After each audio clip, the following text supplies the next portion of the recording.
தூண்டப்பட்ட மின்னியக்கு விசையை உருவாக்கும் முறைகள் அது என்ன அப்படிங்கிறத பார்த்தோம். ஒரு 3 மெத்தட்ஸ் இருக்குது. அதுக்கு 2 மெத்தட்ஸ் கூட எக்ஸ்பிளனேஷன் பார்த்தோம். அதாவது தூண்டப்பட்ட மின்னியக்கு விசை உருவாக்கும் முறைகள், எப்படிலாம் தூண்டப்பட்ட மின்னியக்கு விசையை உருவாக்கலாம், 2 மெத்தடுக்கான எக்ஸ்பிளனேஷன் விரிவாக்கம் வந்து நம்ம பார்த்தோம். இன்றைக்கி தேர்ட் ஒன் நம்ம பார்க்க போகிறோம். அதாவது induction of EMF by changing relative orientation of coil with the magnetic field. அதாவது காந்தப்புலத்தின் திசையமைப்பு, ஓரியன்டேஷன், திசையமைப்பை மாற்றுவதன் மூலமாக எவ்வாறு மின்னியக்கு விசை வந்து தூண்டலாம், தூண்டப்பட்ட மின்னியக்கு விசையை உருவாக்கலாம் அப்படிங்கிறத பற்றி தான் நம்ம பார்க்க போகிறோம். Changing the relative orientation of the coil with respect to the magnetic field. How to produce the induced EMF by changing the relative orientation of the coil with the magnetic field. Okay. Consider rectangle coil of n turns kept in a uniform magnetic field. அதாவது ஒரு செவ்வக வடிவ coil சுருள், அதில் சுற்றுகளின் எண்ணிக்கை வந்து n சுற்றுகளுடைய ஒரு செவ்வக வடிவ சுருளை வந்து ஒரு எங்கே வைக்கிறோம், சீரான காந்தப்புலத்தில், kept in a uniform magnetic field. B காந்தப்புலம் இருக்கக்கூடிய ஒரு சீரான காந்தப்புலத்தில் நம்ம பி காந்தப்புலம், ஓகே, அதில் தான் நம்ம என்ன ஒரு ரெக்டாங்கிள் காயில் வைக்கிறோம். அந்த ரெக்டாங்கிள் காயிலோட சுருள்களின் எண்ணிக்கை பார்த்தீங்கன்னா n சுருள்கள். The coil rotates in the anticlockwise direction with angular velocity omega about an axis perpendicular to the field. அப்போ இந்த காயில் ரொட்டேட் ஆகுது, எந்த டைரக்ஷனில் ரொட்டேட் ஆகுதுன்னா ஆன்டி கிளாக் வைஸ், அதாவது கடிகாரம் சுற்று திசைக்கு எதிர் திசையில், வித் ஆங்குலர் வெலாசிட்டி கோண திசைவேகம் omega about an axis perpendicular to the field, காந்தப்புலத்துக்கு செங்குத்தான திசையில் ஒமேகா என்ற கோண திசைவேகத்தில் கடிகாரம் சுற்றும் திசைக்கு இடது, அதாவது இடஞ்சுழின்னு சொல்லுவோம், ஷார்ட்டாக இடஞ்சுழியாக சுழலுகிறது.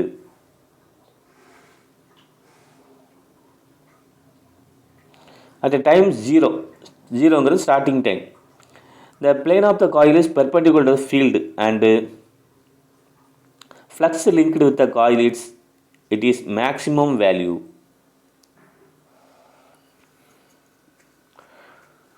அதாவது ஃபஸ்ட்டு இனிஷியல் பொசிஷனில், அதாவது ஸ்டார்டிங் பொசிஷனில், ஆரம்ப கட்ட நிலையில் எப்படி இருக்குன்னா டைம் வந்து 0, நமக்கு தெரிஞ்சது தான். The plane of the coil is perpendicular to the field and flux is maximum.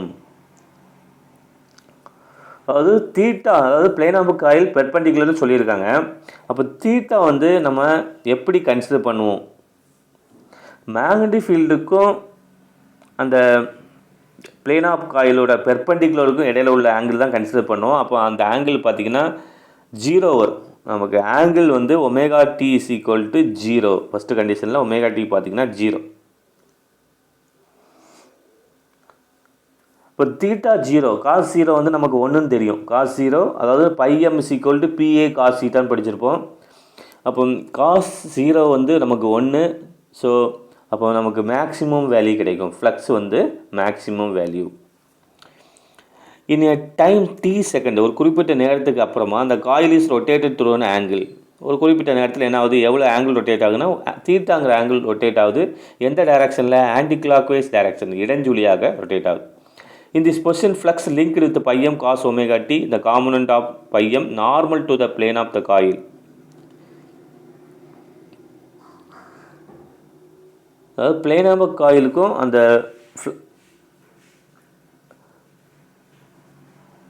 Plane of coil, அதாவது தளத்தின் திசைக்கும் அந்த தளத்திற்கும் இடையே உள்ள கோணம் வந்து பார்த்திங்கன்னா நார்மல்னால் செங்குத்து, அதாவது 90 டிகிரி. ஃபஸ்ட்டு கண்டிஷனில் நமக்கு தீட்டா 0, ரெண்டாவது பார்த்திங்கன்னா தீட்டா 90, தேர்டு கண்டிஷனில் பார்த்திங்கன்னா தீட்டா 180 வரும். ஃபோர்த்து நமக்கு ஃபஸ்ட் ரொட்டேஷனில், அதாவது ரொட்டேஷன் போது இனிஷியலாக 0, அப்போ அடுத்த ரொட்டேஷனில் நமக்கு எவ்வளோ ரொட்டேட் ஆகிருக்கும் 90, அதுக்கு அடுத்த ரொட்டேஷனில் எவ்வளோ ரொட்டேட் ஆகிருக்கும் 180, அதுக்கு அடுத்து நமக்கு 270, அதுக்கு அடுத்து பார்த்திங்கன்னா 360. ஒரு சைக்கிள் வந்து கம்ப்ளீட் ஆகிரும். டயக்ராமில் பார்த்தா தெரியும் நமக்கு. ஃபஸ்ட் ரொட்டேஷனில் நமக்கு இனிஷியல் பொசிஷன், அப்போ 0, அடுத்த பொசிஷனில் ஒவ்வொரு ரொட்டேஷனுக்கு எவ்வளோ சேஞ்ச் ஆகுதுன்னா அந்த ஆங்கிள் 90 டிகிரி சேஞ்ச் ஆகும். நமக்கு அதை ஃபேஸ் வேல்யூவில் எப்படி சொல்லலாம்னா 90ங்கிறத π/2ன்னு சொல்லுவோம். 90ங்கிறத நம்ம எப்படி சொல்லுவோம், பைனா 180 நமக்கு தெரியும்.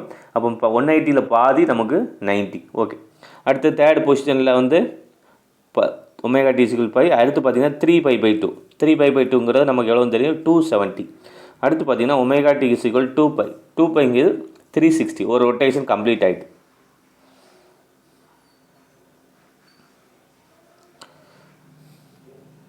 In a time t second, the coil is rotated through an angle theta in an anti-clockwise direction. In the position, the flux linked to pi m cos omega t and the component of the pi m normal to the plane of coil.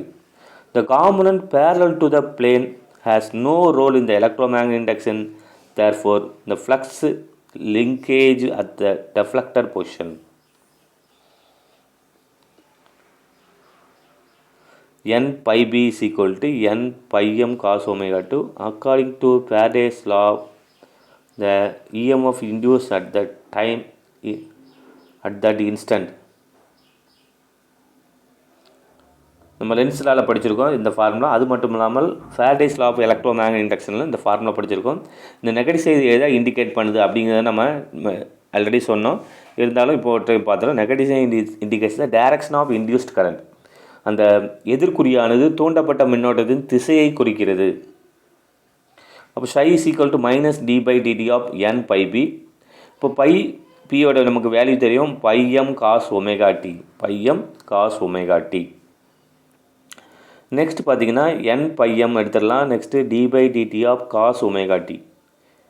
நமக்கு cos theta வந்து differentiate பண்ணும்போது நமக்கு மேக்ஸில் நீங்கள் படிச்சிருப்பீங்க, differentiation of cos theta வந்து minus sine theta. அதாவது cos theta வந்து வகைக்கெழு பண்ணும்போது நமக்கு என்ன கிடைக்கும், மைனஸ் சைன் தீட்டா கிடைக்கும். காஸ் தீட்டா வந்து டிஃபரன்ஷியேட் பண்ணும்போது என்ன கிடைக்கும், மைனஸ் சைன் தீட்டா கிடைக்கும். ஸோ அந்த மைனஸ் சைன் தீட்டா அங்கே எழுதியிருக்கோம். நெக்ஸ்ட் என்ன பண்ணோம்னா அதாவது omega D cos omega t பண்ணும்போது நமக்கு மைனஸ் சைன் ஒமேகா டி கிடைக்கும். நெக்ஸ்ட் ஒமேகா டியை தனியாக பண்ணும்போது ரெஸ்பெக்ட் டு டைம், காலத்தை பொறுத்து ஒமேகா டியை வந்து வகைக்கெழு பண்ணும்போது நமக்கு என்ன கிடைக்கும், ஒமேகா கிடைக்கும். என்ன கிடைக்கும், ஒமேகா கிடைக்கும்.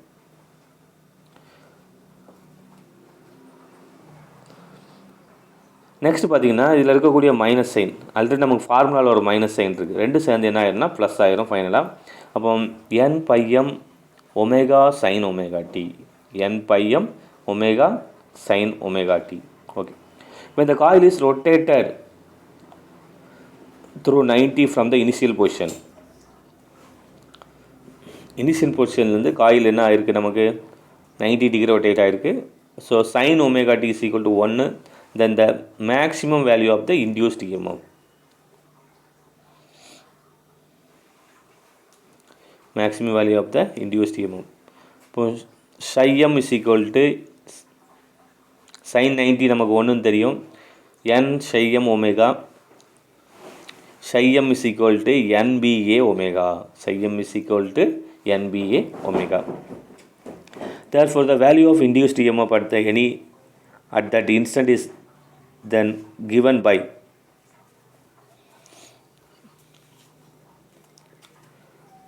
அதாவது சைஎம்மோட வேல்யூலேருந்து நம்ம கண்டுபிடிச்சாச்சு. எவ்வளவு, NBA omega. Next m omega, m sin omega t. Sine அதாவது சைன்னு சொல்லலாம், இல்லை epsilon epsilon m sin omega t. Epsilon m sin omega t. இப்போ epsilon epsilon m sin omega t. Next epsilon எம்மோட வேல்யூ இங்கே ஆல்ரெடி கண்டுபிடிச்சி வச்சுருக்கோம். Epsilon எம்மோட வேல்யூ என்ன கண்டுபிடிச்சி வச்சுருக்கோம் நம்ம, m, அதாவது epsilon m = NBA omega. Epsilon m = NBA omega.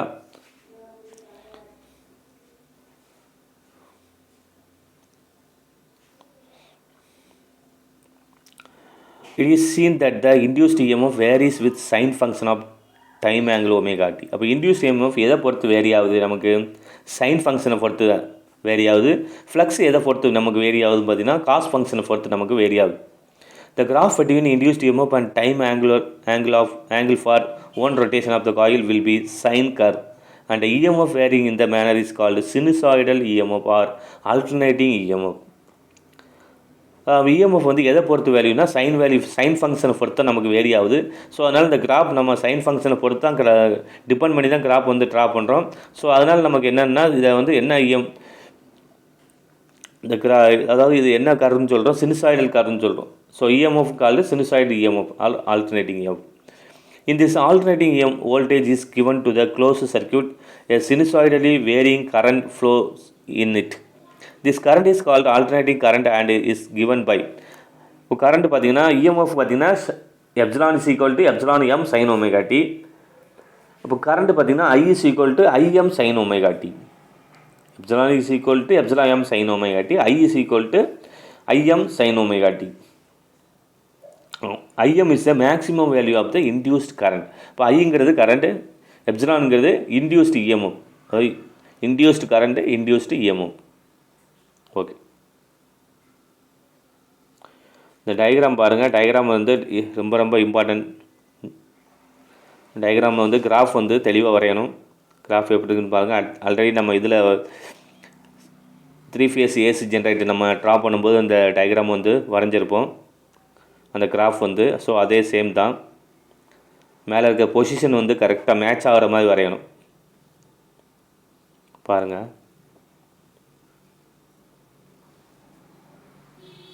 இந்த பொசிஷன் வந்து கரெக்டாக மேட்ச் ஆகிற மாதிரி நமக்கு வரையணும்.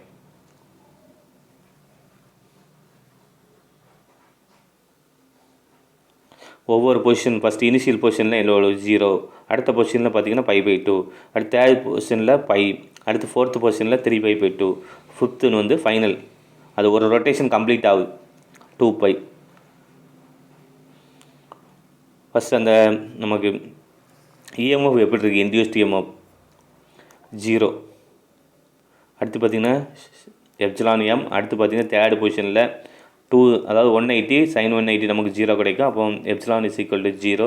அடுத்து பார்த்திங்கன்னா 270 sin 270 பார்த்திங்கன்னா -1. இப்போ -1ங்கும்போது நம்ம நெகட்டிவ் சைன் வரும். அப்போ மைனஸ் எப்சிலான் எம். ஃபைனலாக பார்த்தீங்கன்னா 360 வந்து நமக்கு 0. ஓகே, இப்போ இந்த 5 mark question. What are the methods of producing induced இஎம்எஃப்ல how to produce the induced EMF by changing the orientation of the coil with respect to the magnetic field. காந்தப்புலத்தின் திசையமைப்பை பொறுத்து எவ்வாறு மின்னியக்கு விசையை உருவாக்குவாய் அப்படிங்கிற கொஸ்டினுக்கு ஆன்சர் இது. ஓகே, இது 5 மார்க் கொஸ்டின், அடிக்கடி கேட்கக்கூடிய கொஸ்டின், ரொம்ப ஈஸியான கொஸ்டின். இந்த எக்ஸ்ப்ளனேஷன் எழுதி நெக்ஸ்ட்டு அந்த ஈக்குவேஷன் எழுதி இந்த டயக்ராம் வரையணும். Okay, thank you.